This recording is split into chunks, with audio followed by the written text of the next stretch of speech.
안녕하세요. 와이메커 여러분. 러셀의 나는 왜 기독교인이 아닌가 함께하고 있습니다. 자, 오늘은 도덕 문제에 대해서 러셀은 어, 뭐라고 이야기하고 있는지 보도록 하겠습니다. 도덕 문제.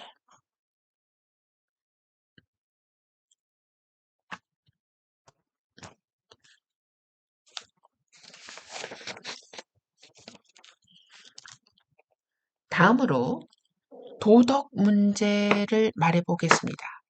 내 생각으로는 예수에게는 대단히 중대한 결함이 하나 있다고 보며 그것이 곧 그가 지옥을 믿는 일이라 하겠습니다. 내가 생각하기에는 정말 투철이 인간적인 사람이라면 누구나 영혼의 형벌을 옳게 보지 않을 것입니다. 예수는 복음서에 기록된 대로 보면 틀림없이 영혼의 형벌을 믿었으며 그의 설교를 듣고자 하지 않은 자에게는 여러 번 보복적인 분노를 나타내고 있음을 알게 됩니다. 이것은 설교자에게는 흔히 있는 태도이기는 하나 그러나 지존의 성품을 어딘지 손상시키는 것입니다. 예를 들면 소크라테스에게는 이러한 태도를 찾아볼 수 없을 것입니다. 그에게서 자기 말을 들으려 하지 않는 자에게 매우 온화하고 점잖았음을 볼 수 있습니다. 내가 보기에는 이렇게 하는 것이 격분하기보다 훨씬 성자다운 것이라 하겠습니다. 여러분은 아마 소크라테스가 임종시에 한 말이라든가 자기가 의견을 같이 하지 않는 사람들에게 대개 하던 그런 말을 기억하실 것입니다. 여러분은 복음서에서 예수가 한 말, 즉 너희 뱀의 무리여, 독사의 세대여, 어찌 지옥의 저주를 면할 수 있을 것인가? 라고 한 것을 알 것입니다. 이 말은 자기의 설교를 좋아하지 않은 사람들에게 한 말로서 내 생각으로는 아무래도 최선의 말씨라고는 할 수 없습니다. 지옥에 관한 이와 같은 말은 아주 많습니다. 성령을 거역하는 죄악을 두고 한 유명한 기절도 물론 있습니다. 성령을 욕되게 말하는 자는 누구든지 이 세상에서나 저 세상에서나 이에 대한 용서를 받지 못하리라고 하였습니다. 이 귀절은 이 세상에 말할 수 없는 불행을 가져왔으니 즉 모든 종류의 사람은 다 자기가 성령에 대하여 죄 지은 것으로 알고 이로 말미암아 이 세상이나 저 세상에나 용서받지 못할 것으로 알아왔습니다.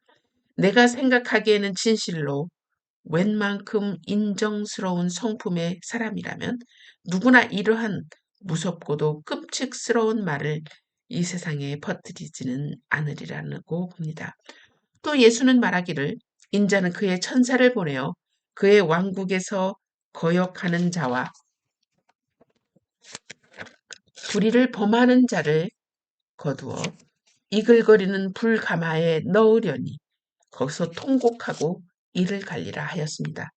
이 통곡과 이 가름에 대하여는 더 계속해서 말하는 것이 시편 여러 장에 잇따라 나오고 있습니다.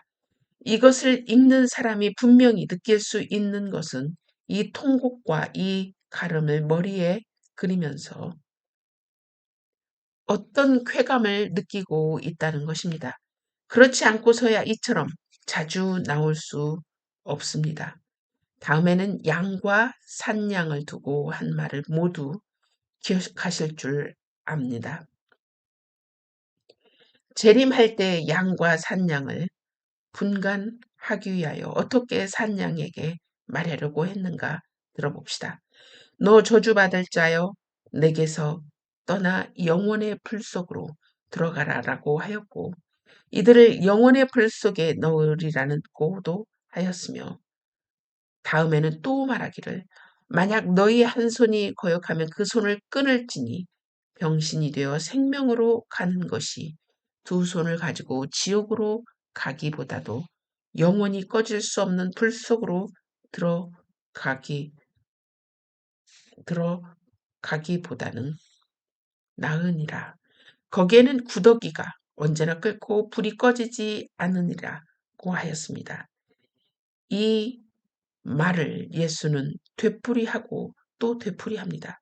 이 전체 교리, 즉 지옥불이 죄에 대한 형벌이라고 하는 이 교리를 나는 잔인의 교리라고 보고 있음을 말하지 않을 수 없습니다.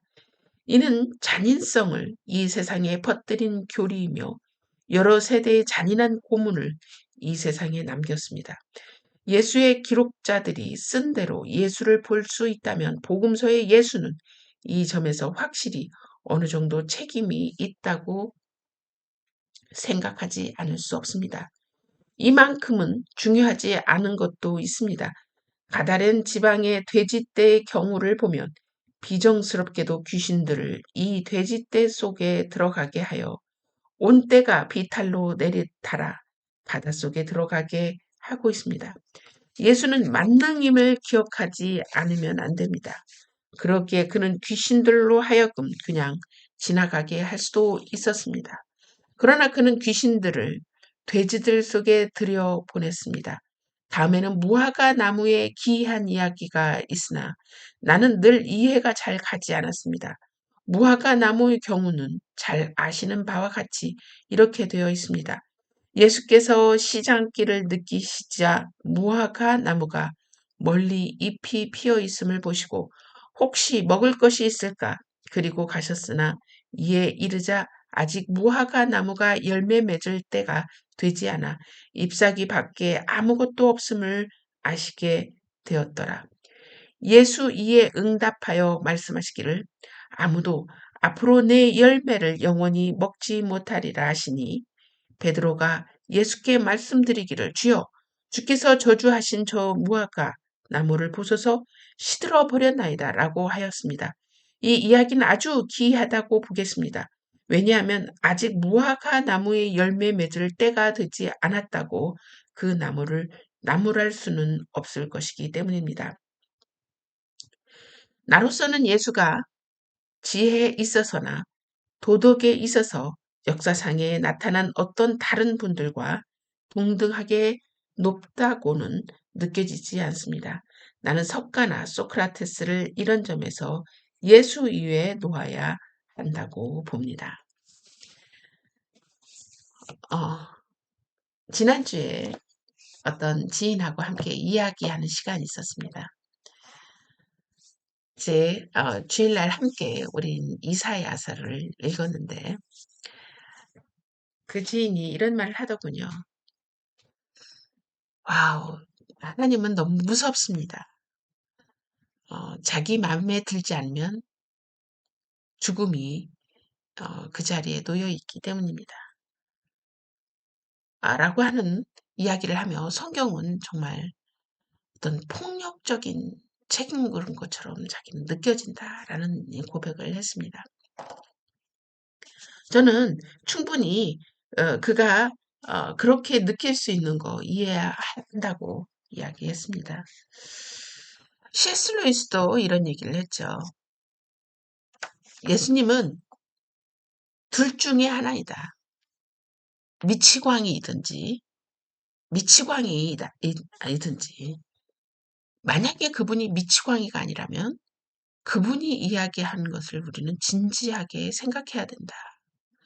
자, 우리 이 러셀은 예수를 뭐 소크라테스 차원이 아래다 뭐 위에다 이걸 떠나서 C.S. 루이스처럼 뭐 미치광이까지는 이야기하지 않았는데요. 정말 도덕적인 문제에서 도저히 이해할 수 없다. 하위이다. 라고 이야기하고 있습니다. C.S. 루이스는 미치광이가 아니면 그분의 말을 무시할 수가 없다라는 말 중에 그분의 말이 뭐냐? 그거는 자기 자신을 이 소크라테스 어떤 도덕 지난 시간에도 얘기했지만 도덕 선생의 하나가 아닌 하나님의 아들, 더 나아가 나는 하나님이다라고 하는 이야기인 것입니다.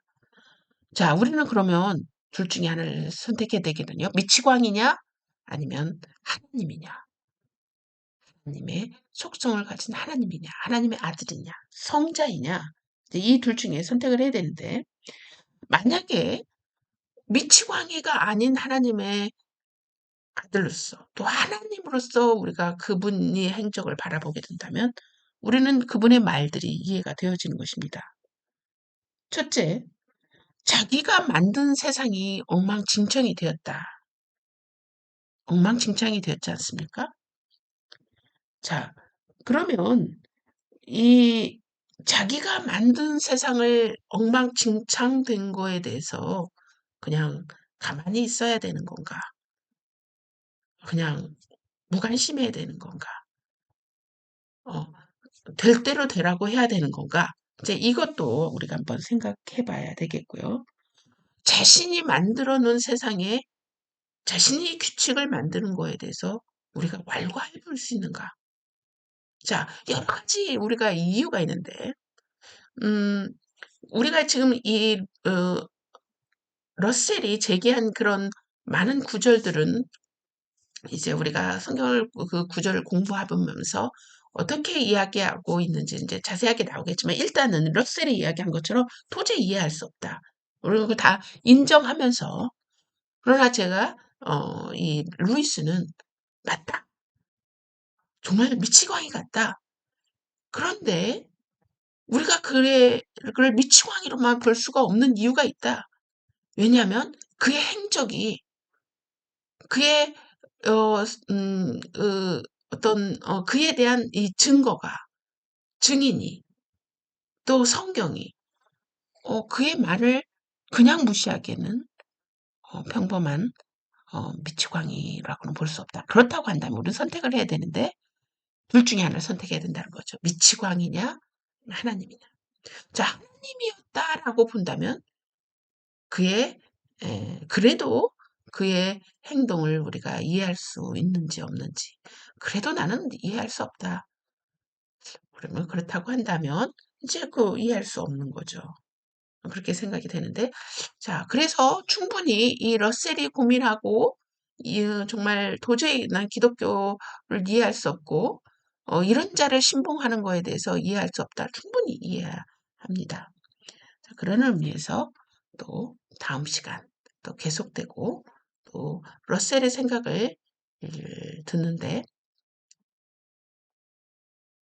또 C.S. 루스의 또 생각도 함께 계속되겠습니다.